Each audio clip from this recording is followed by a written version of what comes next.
Good morning. This is your Stats Sensei, Mr. Spensei, and this is the pre-quiz. This is a solution video. So, real estate advertisements provide the following information about houses in the Stone Oak area with regards to two-car garages and 5 bedrooms. Use the Venn diagram below to answer the following questions. First off, I note when I add these three numbers together, 0.07 plus 0.09 plus 0.72, it does not sum up to 1, which means I have an area out here that makes the rest of it up. That area out there has to be 1 minus that 0.88 I just got, which is 0.12. So this is the probability that they have neither. So what's the probability that a house has a two-car garage? Well, that means I need to look at this entire circle. All right. And the probability of a two-car garage is going to be 0.09 plus 0.72. So when we add those up, 0.09, excuse me, 0.09 plus the 0.72, I end up getting 0.81.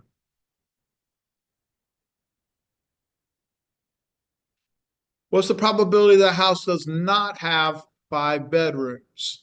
Well, the easiest thing I need to do is first off is find out what's the probability they do have 5 bedrooms. Well, 5 bedrooms is this entire circle right here. So the probability of 5 beds equals 0.07 plus 0.09, which happens to equal 0.16. But they didn't ask me the probability that they would um, have 5 bedrooms. So I need to do 1 minus that. And 1 minus the 0.16 equals 0.84. And that's my answer. Or you could have just done 1 minus 0.07 plus 0.09 and said that that equaled 0.84. Either way, you're going to get the same thing. What's the probability a house does not have either? Well, we actually did that at the very beginning. We added up these three and subtracted from 1. So 1 minus the 0.07 plus the probability that they have both plus 0.72. And that equals 1 minus 0.88, which equals the 0.12 that we showed right there. In a certain school, 19% of the students are enrolled in a psychology course. 33% are enrolled in a statistics course, and 58% are not enrolled in either course. Complete the Venn diagram. Well, the key here is the 58%. That's the best place to start. So this 58% is 0.58. And so that's the one that is neither. And if I go 1 minus 0.58, I end up getting 0.42, which happens to be pretty much the figure 8. That's the probability that they have something, is 0.42. Well, that is also my union. So if I write the formula, the probability of A union B equals the probability of A plus the probability of B minus the probability of A and B, I can start plugging in the 0.42. Well, the 0.42 is the probability of the figure 8, the probability of not the neither. Then we also have the 19%, and it doesn't matter which one I put it with, but I'll put it the first one because it came up first. And then we also had 33% in statistics. And what we don't have is the intersection, and I'm just going to leave the intersection sign, and that's the both. So when I add these up, I end up getting 0.52. So 0.42 equals 0.52 minus the intersection. I subtract 0.52 from both sides, and I start to get a little nervous because I have a negative probability.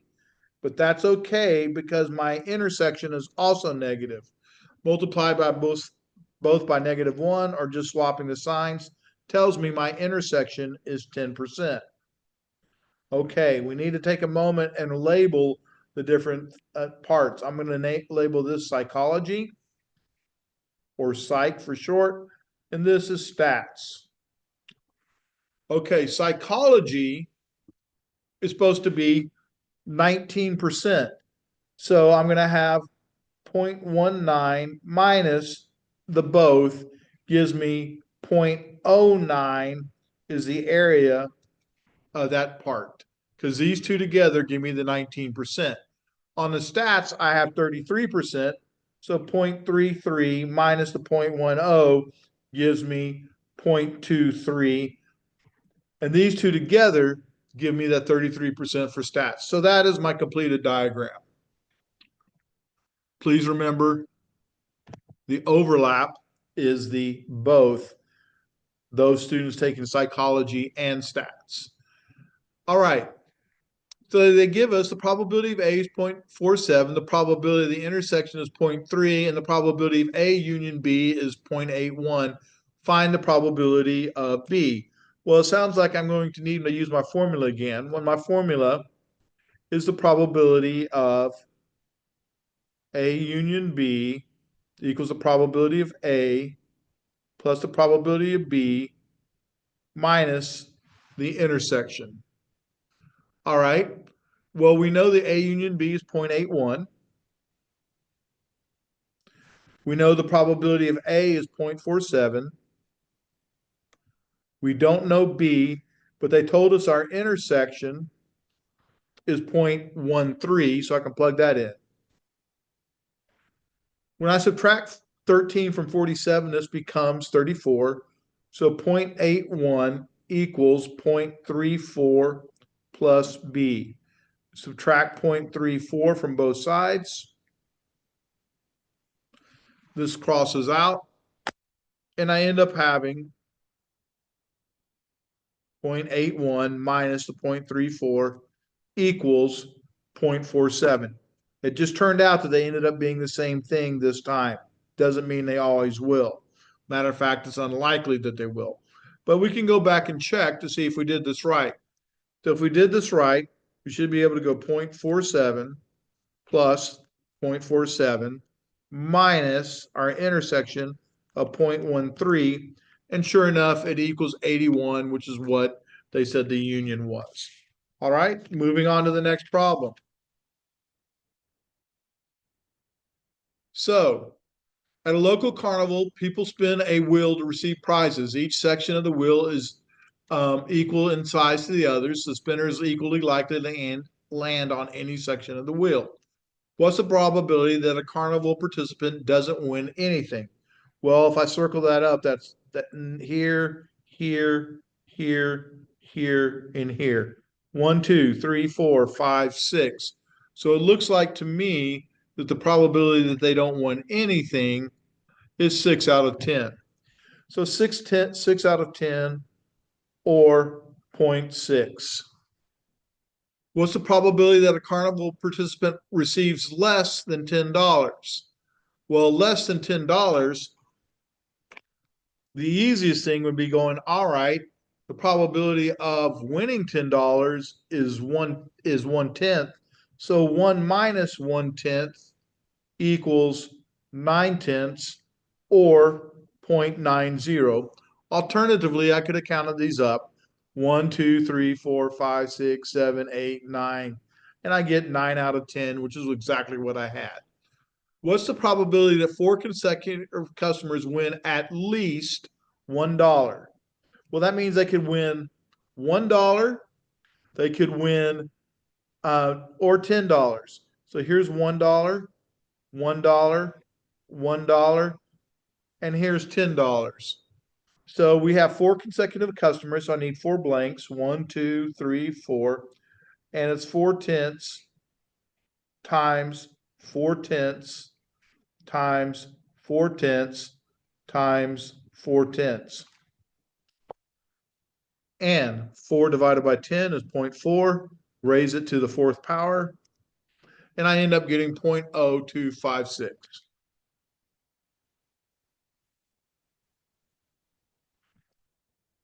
What's the probability that 5 customers in a row win nothing? Well, I need 5 blanks. 1, 2, 3, 4, 5. And to win nothing, we have 1, 2, 3, 4, 5, 6 places.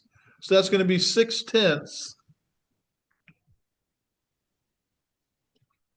times 6/10 times 6/10 times 6/10 times 6/10, or 6/10 to the fifth. So when I do that, 6 divided by 10, and raise that to the fifth power, I end up getting 0.0776.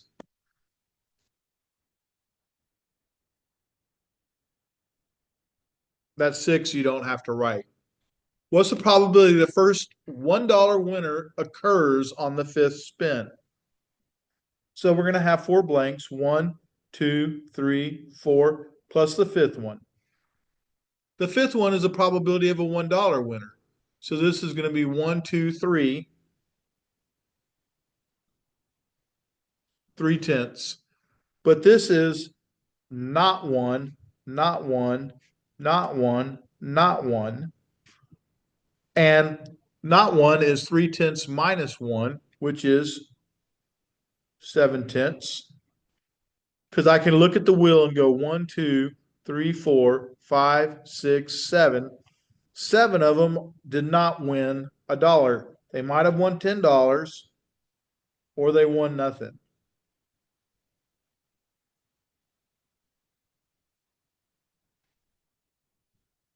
So that's 7/10 to the fourth, or 0.7 raised to the fourth power, times 0.3, which is 0.07203.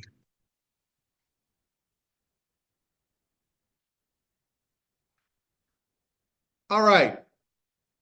The next one is asking for expected values, and we're going to need to put this information into L1 and this information into L2. So we're going to drop into stat edit. We'll clear this out. And we're going to have 2,000, 5,000. Hold on just a second because I can't see it because I have it covered up. See if I have an extra paper here. Turns out I don't. Oh, yes, I do.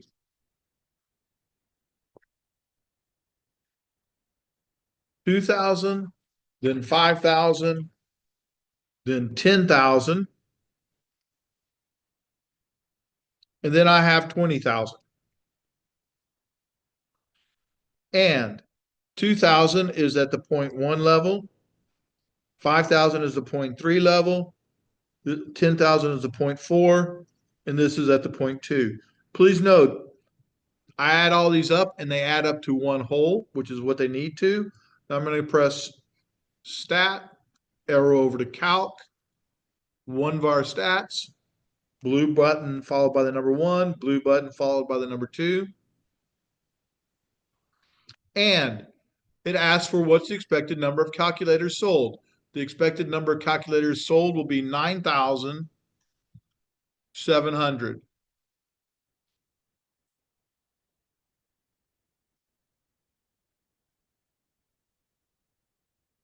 Just a second.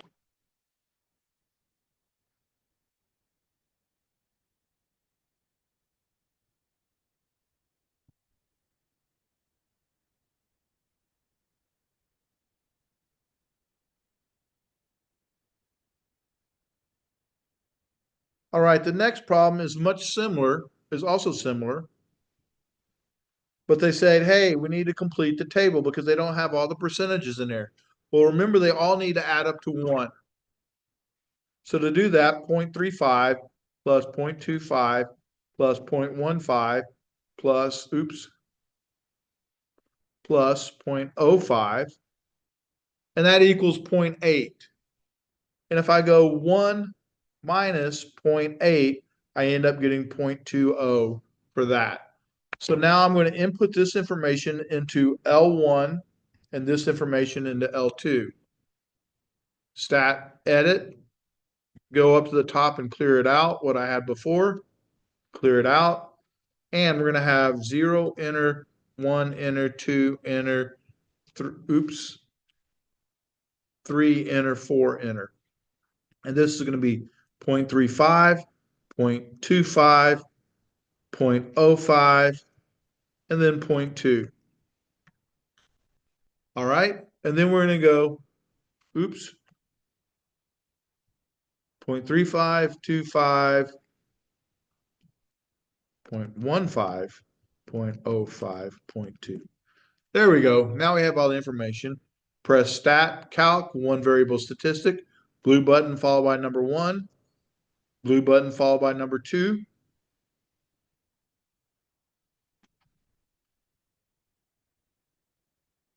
So we have L1, L2, press enter a couple times, and it asks for our X bar, the expected value. Remember, expected value is your X bar, which in this case is 1.5. Now, this is one of the rare instances where the standard deviation is exactly the same. The standard deviation is this symbol, and it also equaled 1.5. Now, that's not typical. Don't expect that. But standard deviation of X is what we're looking for. All right, next page. Looking at the diagram, what's the probability that a randomly selected woman has a positive mammogram? Well, that's pretty easy. It's just, okay, I'm going to circle the positive row and find it as 0.0691. So 0.0691, because I'm looking at the positive row and that's the total. What's the probability a randomly selected woman tests positive and does not have cancer? All right. So now I'm going to be looking at the positive row just like I was. And I'm also going to be looking at the and does not have cancer. Oh, excuse me. And positive and does have cancer. Does have cancer. Well, that's that intersection right here, 0.0097, because the and tells me I'm looking for the intersection. Finally, given the test is positive, so intersection over given, well, what were we given? We were given the test is positive, which is 0.0691. Given us the test is positive, what's the probability that she has cancer? So 0.0097. So in this case, 0.0097 divided by 0.0691 equals about a 14% chance.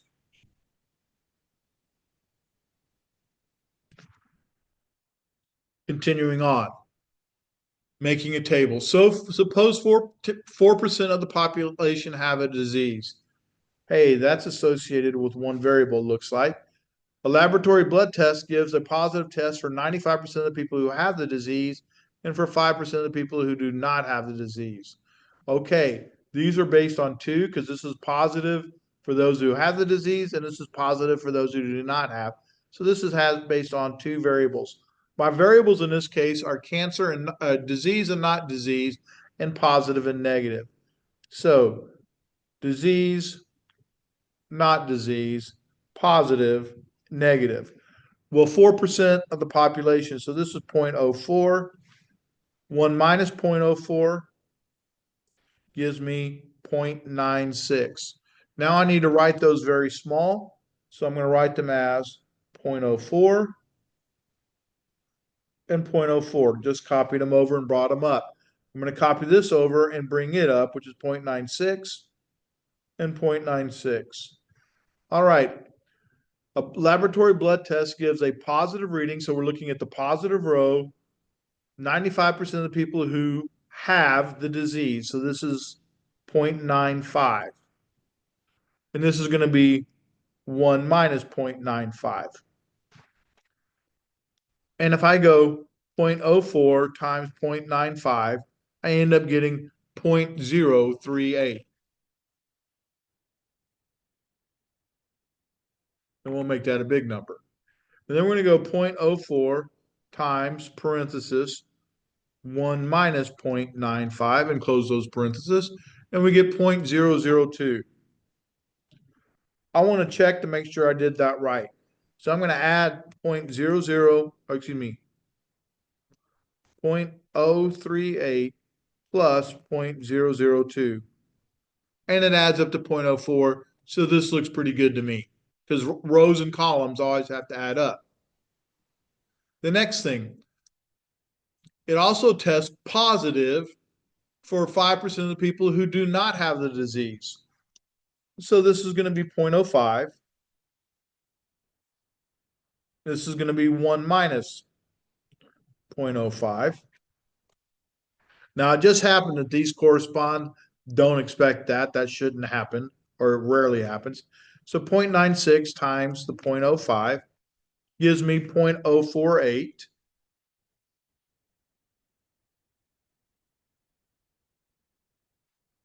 And 0.96 times parenthesis 1 minus 0.95, close those parentheses, is, oops,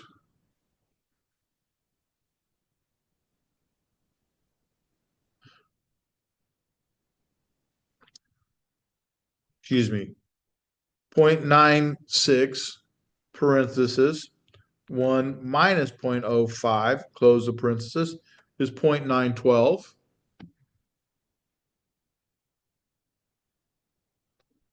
And when I add this up, this to this, I get 0.96, so that looks right. So let's add up this top row.